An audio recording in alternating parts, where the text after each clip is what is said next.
الحمد لله نحمده ونصلي على رسوله الكريم أما بعد وقد قال الله تبارك وتعالى في القرآن المجيد والفرقان الحميد أعوذ بالله من الشيطان الرجيم بسم الله الرحمن الرحيم إن الله لا يغير ما بقوم حتى يغيروا ما بأنفسهم صدق الله العلي العظيم وقال النبي صلى الله عليه وسلم كلكم راع وكلكم مسؤول عن رعيته أو كما قال النبي صلی اللہ علیہ وسلم۔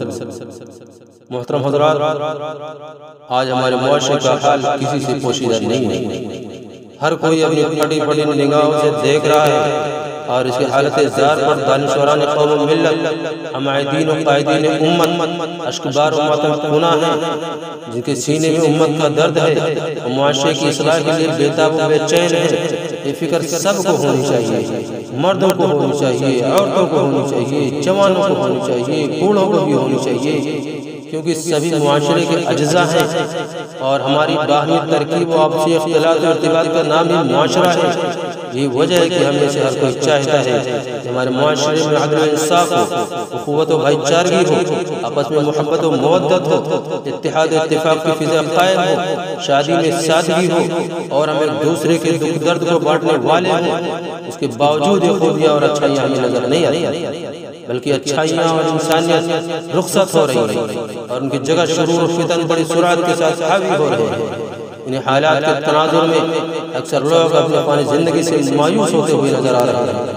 کوئی اپنے گھر سے پریشان ہے، کوئی پڑوسی سے ناراض و نالاں ہے، کوئی رشتہ دار و خاندان سے شاکی ہے، کوئی سیاسی رہنماؤں سے دل برداشتہ ہے۔ الغرض انسان کو انسان سے ڈر ہونے لگا ہے۔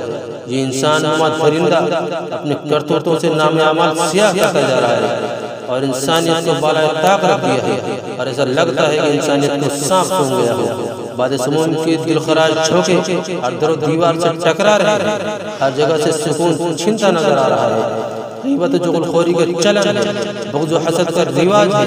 کسی مومن کی تضحیق و تضلیل کرنا ہمارا اور آپ کا وظیفہ حیات بن چکا ہے اور کسی عفیف پر الزام و بہتان تراشی کرنا ہمارے معاشرے کا شیوا بن چکا ہے اور لوگ اسے اپنا محبوب مشغلہ سمجھ رہے ہیں۔ حالانکہ مقصد انسانیت صلی اللہ علیہ وسلم نے تو یوں فرمایا، جو شخص کسی مسلمان کی عیب پوشی کرے گا اللہ تعالیٰ اس کے عیبوں کو دونوں جہاں میں چھپائے گا اور جہیز کی لعنت بھی کسی اسم قاتل سے کم نہیں ہے، بلکہ یہ بھی ناسور کی طرف پھیلتی جا رہی ہے اور ہر کس و ناکس اس کی گرداب و مجھار میں ڈوبتا جا رہا ہے اور اشراف قوم بھی حالات کے رو میں بہ رہے ہیں۔ ہر طرف کشیدگی کا ماحول ہے، بلکہ گھر گھر میں سکون چھنتا جا رہا ہے۔ آخر ایسا کیوں کہ ہم نے کبھی تنہائی میں سوچا اور فکر سے کام لیا؟ اس کا جواب نفی ہے۔ اپنے ماضی پر نوحہ کرنے کے بجائے مستقبل کے لیے کوئی ٹھوس لائحہ تیار کیا جائے۔ اسلام میں ہر چیز کا حل موجود ہے، تو کون سا مسئلہ ہے جس کا اسلام میں کوئی حل نہیں ہے؟ اس کے علاوہ سارے مذاہب ایسے ہیں جو کہیں نہ کہیں آ کر لاجواب ہو جاتے ہیں، حیران و ششدر ہو جاتے ہیں۔ یہ تو صرف اسلام کا کمال ہے جس میں ہر مسئلے کا حل موجود ہے، جس کی حقانیت کی واضح دلیل ہے۔ ہمارے معاشرے کی اصلاح کا ایک حل یہ ہے کہ ہم میں سے ہر کوئی اپنی ذمہ داریوں کو ڈیوٹی سمجھ کر نہیں، عبادت سمجھ کر نبھانے اور اپنے کردار اور گفتار کو سیرت نبی صلی اللہ علیہ وسلم کے سانچے میں ڈھالے تو یقیناً معاشرے کی تقدیر و تصویر بدل جائے گی۔ جس معاشرے سے ہم اور آپ اوب چکے ہیں وہی معاشرہ ہمارے اور آپ کے لیے سکون قلب اور روح پرور ثابت ہوگا۔ آپ جس مقام پر بھی ہیں آپ پر کچھ ذمہ داری عائد ہوتی ہیں اور اس ذمہ داری کا احساس معلم انسانیت صلی اللہ علیہ وسلم نے اس طرح دلایا کہ تم میں سے ہر ایک نگہبان ہے اور تم میں سے ہر ایک سے اس کے ماتحتوں کے بارے میں پوچھ تاچھ ہوگی۔ اگر آپ باپ ہیں تو اولاد کی تربیت کی ذمہ داری آپ پر ہے اور اگر آپ اولاد ہیں تو والدین کی ذمہ داری آپ پر ہے۔ اگر آپ کسی کے شوہر ہیں تو بیوی کی اصلاح اور نان و نفقہ کی ذمہ داری آپ پر ہے۔ اگر آپ پڑوسی ہیں تو اپنی خوشیوں میں انہیں شامل کرنا یہ آپ کا اخلاقی فریضہ ہے اور انہیں کسی طرح کی اذیت نہ دینا یہ آپ کا ملی فریضہ ہے۔ اگر وہ غم زدہ ہیں تو ان کی مزاج پرسی کرنا اور ان کے غم میں شریک ہونا یہ حسن معاشرہ ہے۔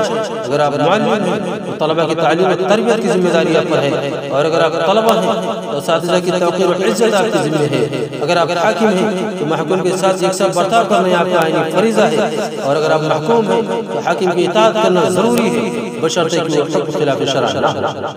اگر آپ سیاسی رہنما ہیں تو عوام کی بھلائی اور حسن انتظام آپ کی ذمہ ہے، اور اگر آپ عوام ہیں تو ووٹ کے ذریعے اچھے اور مہذب سیاسی رہنما کا انتخاب کرنا آپ کی بہت بڑی ذمہ داری اور ملی فریضہ ہے۔ یہ بہت ہی حساس مسئلہ ہے۔ آپ کی ذرا سی غفلت اور بے توجہی اور غلط رائے دہندگی سے مستقبل تاریخ ہو سکتا ہے، اور شاید اس جرم عظیم کا خمیازہ کہیں پوری قوم و ملت کو نہ بھگتنا پڑ جائے۔ بہرحال آپ ایک ذمہ دار شخص ہیں، اور آپ کی ذمہ داری کا دائرہ کبھی سمٹ کر چند افراد اور آپ کے گھر کی چہار دیواری تک محدود نہ ہو جائے۔